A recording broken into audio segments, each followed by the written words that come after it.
tenang bakal tahu bayangke bungaku tembus takkan kayangan krungu suaramu suara tangisku yo ora bakal cukup lautan hati ukir endah ayumu kaya widodari kini saatnya emunan laku nyatake gedene rasa sayangku yo ora bakal aduh cukup laut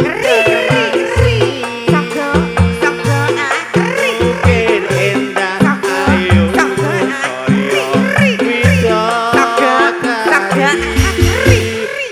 mungkin isih entek ebunan lagu nyaritake gedene rasa sayangku.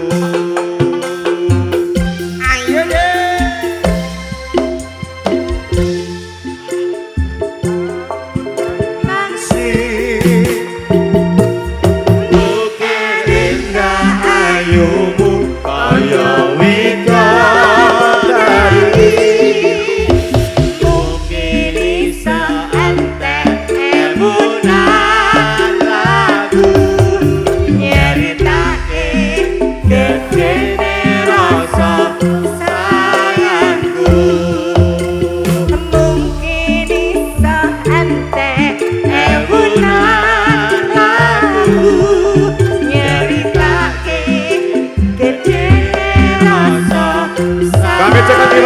ada Ika dan Akbar Matosuan yang sudah bekerja bareng bersama kami juga bersama rekan-rekan Saksena. Ini video syuting dari rekan-rekan OB. Apabila kami ada salah kekurangan, kami minta maaf sebesar-besarnya.